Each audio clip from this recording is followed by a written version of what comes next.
why did you choose this topic? Because I know this is your thesis topic. Yes. Michelle, memory normally elicits strong emotions of the triumphs of survival and life. So it embodies power gained through knowledge and experience.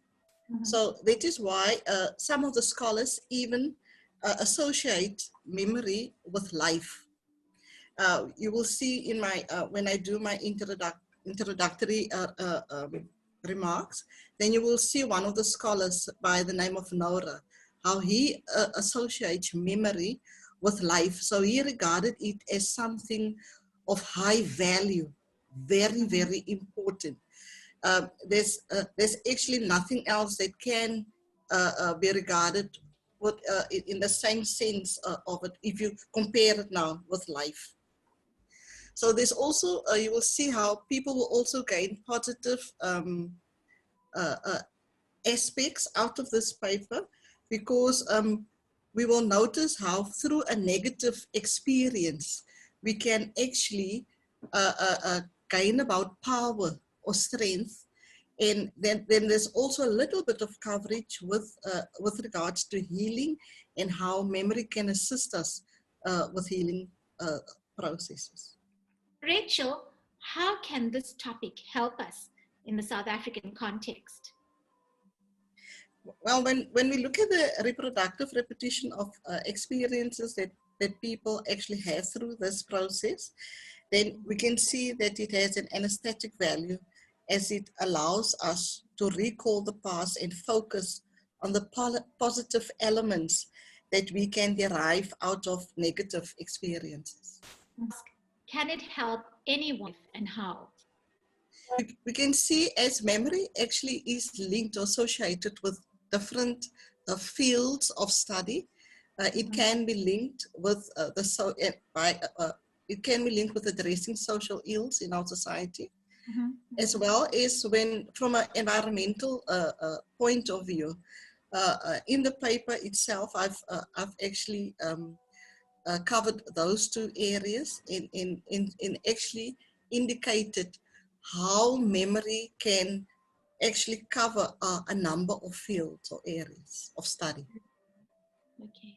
Thank you, Rachel. And I think on that note, you can begin your paper. Thank you, Michelle. Go ahead.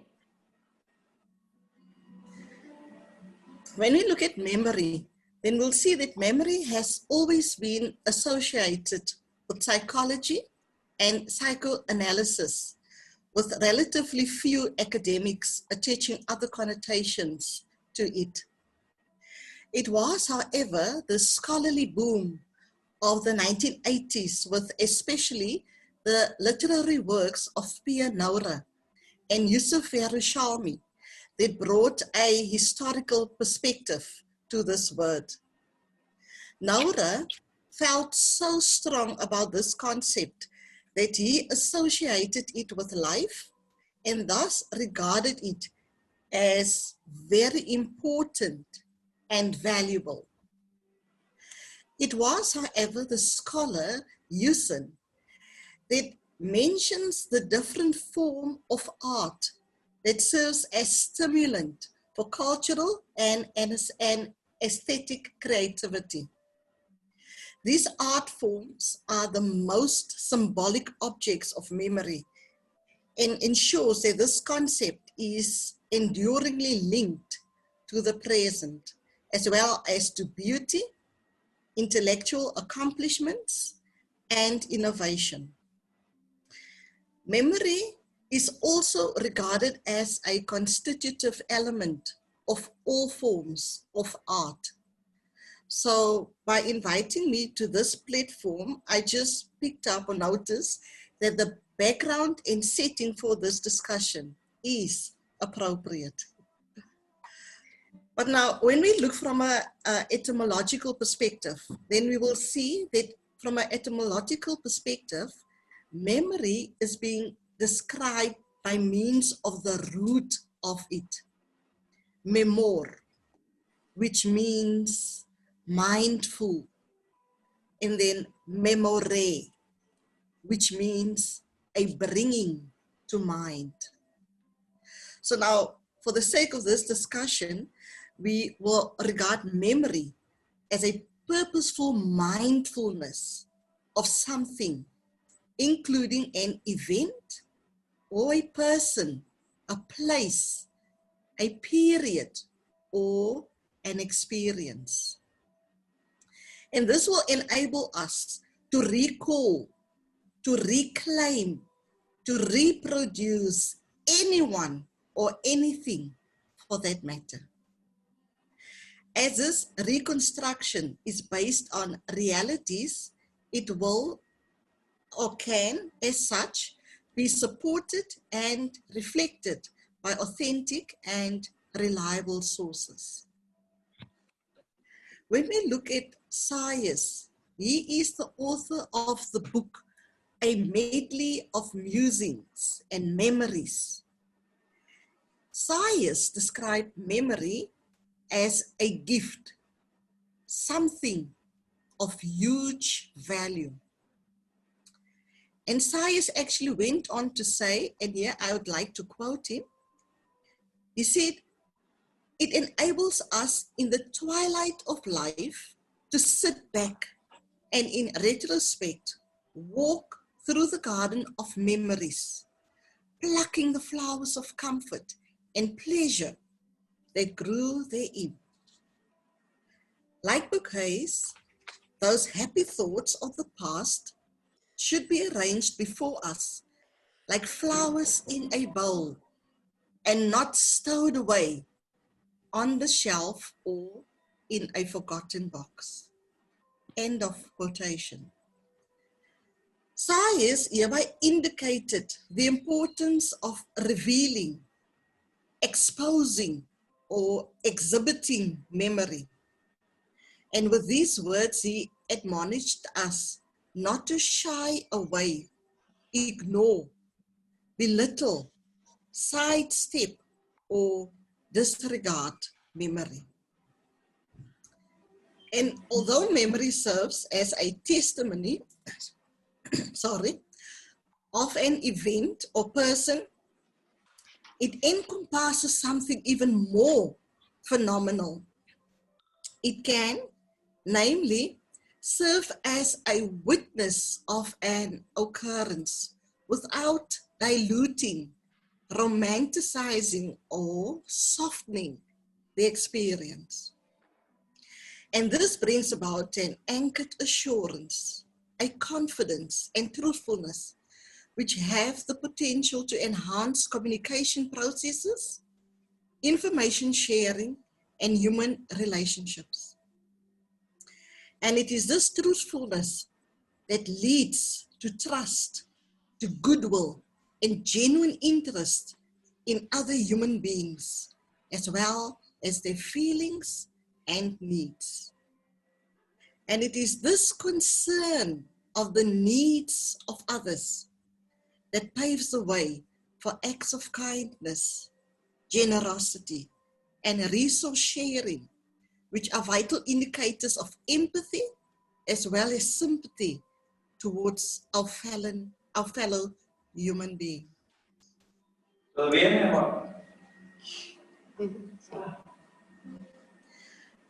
Memory is a powerful weapon which can be used to expose wrongdoing. It also holds people accountable for their actions. And it also alerts others where it comes to vital issues like the environment, social ills, and the effects and consequences of human behavior. As an example, we can use the announcement by African Wildlife of the disappearance of between 100 and 340 species between 1986 and the year 2000. American environmentalist Aldo Leopold is then quoted with his utterance of the disadvantages of an ecological education where a person finds himself alone in a world of injuries. The question that then rises is, can the person really be regarded as alone in his or her announcement of an event or phenomena?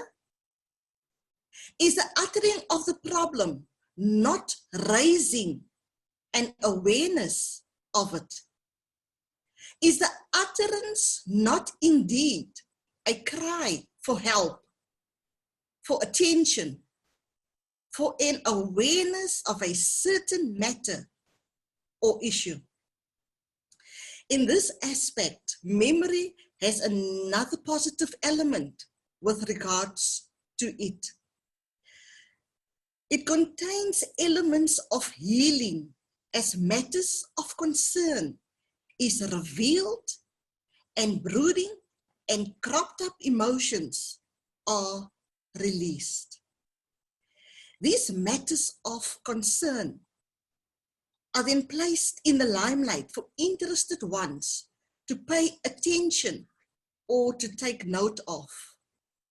And this exposure leads to an enhanced awareness and focused attention, which bring a strong socio-emotional connection to the matter. In this sense, vital emotional and intellectual gaps that stretch over time and cover or link geographical areas are filled. Also noticeable is the ability of pulling Leopold out of his microcosmic existence and actually placing him against the meta narratives of the global society. And this might in itself encourage further interaction, dialogue, and reactions. Out of this, we can see that memory can be regarded as an outcry for help or understanding that might come out of any direction. It is the breaking of a silence with the aim to be heard by someone, somewhere. Memory is therefore not stagnant or dead.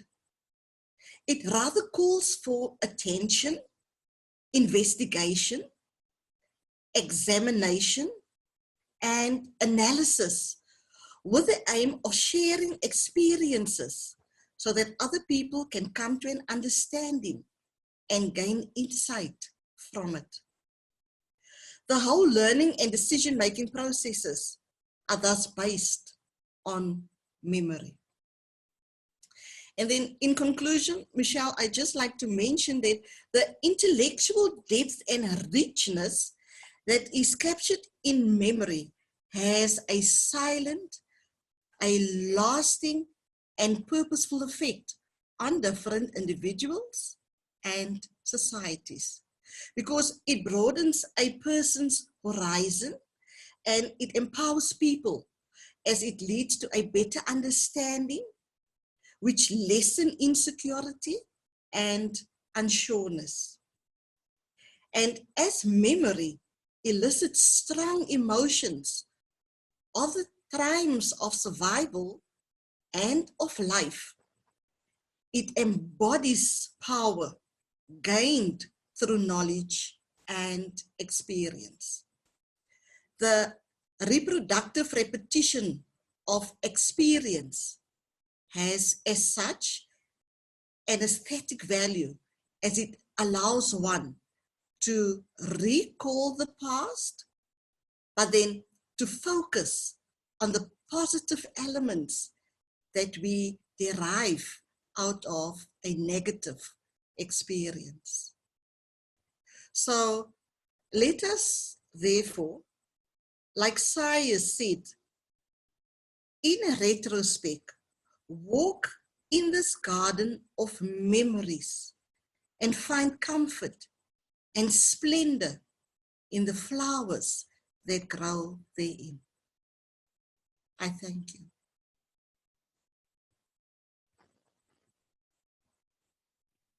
Thank you, Rachel. That was lovely.